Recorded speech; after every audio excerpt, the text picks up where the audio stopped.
Yo, what is going on, Cover One crew? Welcome back to the show. Hope everybody is good. We got Thursday Night Football kicking off between the Eagles and the Commies. It's going to be a good show, but I thought we'd dive into something a little bit different today. We're talking trending players, who's hot, who's not, and we got to understand where these players are at right now as we're trying to get into the fantasy playoffs. Who's got the schedules, who's booming on the regular, who's not doing so good, and who can we trust, who can we not? That's kind of the objective of today's show. Get you guys in the know. Hopefully some of these guys can get you into the playoffs, while others we may need to fade just a little bit more as they could become a liability. Let's start off. I got 6 players. We got running backs and wide receivers. Chase Brown, first one on my board. He's been playing great football. Love me some Chase Brown coming out of college. Unbelievable skill set. Beast mode on the volume upside. Workhorse talent, no question. Now that Zach Moss has been sent to IR, his workload already was increasing the past 3 contests, and you gotta love what you see. Right now, he sits as the running back 15. 124.1 points in 10 contests. And I mean, the way that the Bengals have been playing, trying to save their season overall, he's been a catalyst of this as well, running the football extremely well for these Cincinnati Bengals. On the season right now, 60% on the boom rate is not terrible for a running back who started the year in a tandem-type back system. I'm a big fan. I think moving forward down the stretch, we see the next 4 contests. Chargers a little bit, difficult on the defensive side. They got a bye week. Steelers difficult on that one, and then they play the Cowboys as they ramp up into the fantasy football playoffs, where we're going to see Chase Brown potentially being that breadwinner for us as well. He's got 17.3 carries in the last 3 games, so they aren't afraid to utilize this man on top of what he's getting in the pass game, which is uplifting his last 3-game average to a nice 17.5 points. Half PBR. You got to love what you're seeing out of a Chase Brown right now. Yes, they traded for a Khalil Herbert. Will that muddy the waters a little bit? I don't think so. I think they just require somebody to at least spell him from time to time, be a nice change of pace running back. But I like Chase Brown a lot moving forward. Might be a little bit difficult here through weeks 11 and 13, where they do have the bye week as well. But if we can get past that, I think he's going to be absolutely dynamite in the fantasy football playoffs. Kareem Hunt, right now he is on the ups and the downs for me. On the ups, why? Because the schedule is so favorable for these Kansas City Chiefs. There is legit the Buffalo Bills and then I believe the Pittsburgh Steelers, and outside of that we could discuss the Chiefs actually going for a perfect season. Their schedule is weak. It is soft, and you can see Buffalo, Carolina, the Las Vegas Raiders, and then the Chargers weeks 11 to 14 respectively. However, why the downgrade for a Kareem Hunt on my respect right now? Because we're seeing Isaiah Pacheco now having the 21-day window opened up for him to practice. He will be returning to the field sooner rather than later. This is good news for Pacheco owners, bad news for Kareem Hunt owners, as we were hoping that he would at least be relevant throughout the fantasy playoffs. He will still get his touches because the Kansas City Chiefs realize how important he has been to this offense. Right now, man, only in 6 games played coming off the couch, he's got 93 points, almost 100 points at PBR, and is the running back 29. Are you freaking kidding me? Coming off the couch at an 83.3% boom rate, man. This is unheard of for a running back any type of player coming off the couch and having this much productivity in the NFL. It is absolutely unprecedented what he has been able to do. Last 3 games, 20 plus average on the attempts and on the average for rushing attempts, for a Kareem Hunt. Absolutely stellar. They're feeding him the rock. They're giving him the football. He's got massive usage on the goal line. Everyone thought this Carson Steele was going to be a thing. Not so much. P. Ryan, not so much.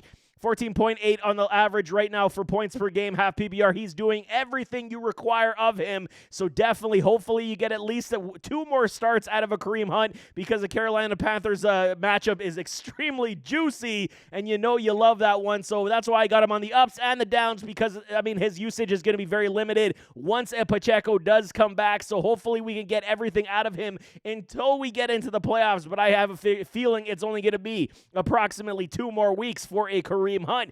Bijan Robinson, the running back 4, baby, and you gotta see what is going down here in Atlanta with these Dirty Birds. You absolutely love what you're seeing from a Bijan. We drafted him as a top 3 running back, okay? It did not start great early on. He's got 170 points right now in 10 games. He is the running back 4.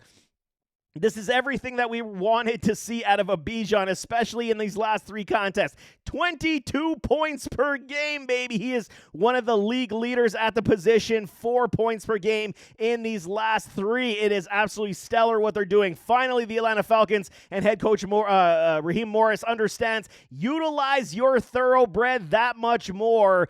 Yes, they got 2 games that are quite difficult defensively coming up. The Denver Broncos, the Los Angeles Chargers, but it starts to get a little softer. Minnesota still plays good defense, but they are gashable. And then the Las Vegas Raiders coming up in Week 14. We know that they can run all over this team. Right now, he is pointing in the right direction. 80% on the boom rate per clip. You gotta love what you're seeing from a Bijan at this point. He is shaping up to be that league winner that we all hoped that he could be when we drafted him so high, so early on this offseason in all our drafts. I'm a huge fan, always have been, of Bijan coming out of Texas, and now finally we're understanding, at least we all knew, okay? We're not understanding. The coaching staff is finally understanding. Utilize your best player on the field in bunches, and he will return in high investment dollars. We know this.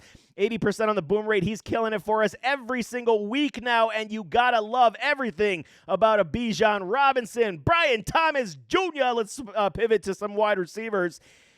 This is a problem right now, okay? We have some issues here in Jacksonville. It is a big-time crapshoot. They're not making the playoffs. Trevor Lawrence now dealing with that shoulder injury. There talks, we'll see what happens after the bye week. He's likely going to sit here versus Detroit here in Week 11 as well. But, 114.7 points, wide receiver 11 for this rookie. He is a true alpha number 1 wide receiver, and we all expected this coming out of LSU with a Malik Neighbors. These guys were absolutely dynamos, and we knew that eventually they would take off. However, like I'm saying, the biggest issue has been the camaraderie, the chemistry, the team not playing well, the team absolutely shooting themselves in the foot, and now their franchise quarterback, Trevor Lawrence, Sunshine, he is out for this next game, potentially could be gone for the season if that shoulder is deemed unreliable, and he could be shut down with nothing really to play for here in Jacksonville anymore. But the season that Brian Thomas has had so far, 60% on the boom rate, very good for a rookie wide receiver. He's got, 3 targets these last 3 games? Not great overall. He was dealing with that chest contusion himself, hence why the target share has gone down as well, plus the fact no Trevor Lawrence last week. It only has given him under 7 points, 6.96 points over the last 3 games on average. Not good news. He's been on my bench the last 2 weeks, and I think it's going to be basically the similar story moving forward. Detroit Week 11, bye Week 12. Week 13, you got the Houston Texans, and then Week 14 versus Tennessee Titans. It does not get easier for these Jaguars overall. And I think Brian Thomas is absolutely one of these guys. He's down my boards right now on the downtrend. It is definitely not looking good for this rookie. George Pickens, Pittsburgh Steelers. Things are looking up for these Steelers now that dangerous Russell Wilson is playing ball, man. Since taking over for a Justin Fields, he is moving this offense in the right direction, and we absolutely love to see it. Wide receiver 18, 93 points on the season in 9 games for a Pickens. It's not great statistically. At this point, we would have liked to have seen him hovering around the wide receiver 12 spot because he is so freaking talented, man. If you guys saw that grab he made, he's diving like Superman, still coming down with the football. He's only got 44% on the boom rate right now. It is not great. He's not consistent. He's not hitting for us in high-end levels that we require. But now with Russell Wilson getting a little bit more comfortable, finding that fountain of youth, the old school Russ, vintage Russ, now we can get a little bit more excited about somebody like a George Pickens. I'm a huge fan, always have been, from Georgia, big time. But, okay, what scared off teams from a Pickens? The attitude concerns, not being able to, keep it professional. And we even saw him taking down one of the defensive players last week as well. So he's got a little bit of a chip on his shoulders, kind of got to relax. But with a Russell Wilson, things are definitely looking up. 7 targets per average on the last 3 games is very good news for us. Anywhere from 7 to 9 targets overall per game. We can absolutely work with this. It is no question. 15.6 on the average the last 3 contests is something that we are definitely smiling about, man. Week 11, Baltimore. Week 12, Cleveland. Week 13, Cincinnati. Week 14, Cleveland. So it is divisional game games galore. The Steelers have not played a divisional game all the way to week 11, if you can absolutely believe it. So George is definitely going to have to be utilized a lot. And I mean, a lot of these defenses can be gashed. Baltimore has been, suspect at times in the past game, where Cleveland twice, they're dealing with a heaping of injuries as well. And the Bengals, we know they've been giving up points left, right, and center. So I fully expect a George Pickens and a Russell Wilson to continue this stride and start to earn us points down the stretch without question. Last one is a CeeDee Lamb, my dude. CeeDee, it is, I'm sorry, man. I think we're at the point right now for a CeeDee Lamb that we actually have to say our prayers and make peace with what's going to probably happen, man. Right now, wide receiver 6, 127 points in those 9 games. Why do I say that? Because we got Cooper Rush. I told y'all in Start Sit, we know what Cooper Rush is. He's not a rookie. He's a veteran.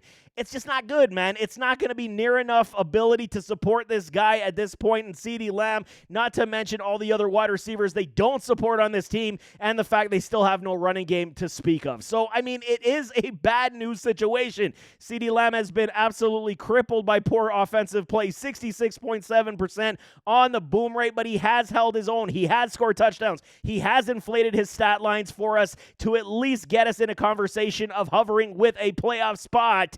66.7 on the boom rate. I mean, it's not great. It's not CeeDee Lamb-esque. We expect this in the 75 to 80 range every single year, but it's a problem without a quarterback. Maybe they utilize a Trey Lance. Maybe they give him a shot. I'm really hoping that we do see Trey get a couple starts down the stretch here. Why not, man? What do you have to lose? Trey's only played in, 8 games, or started 8 games in his NFL career before the 49ers let him go after that injury when Brock Purdy was doing the business.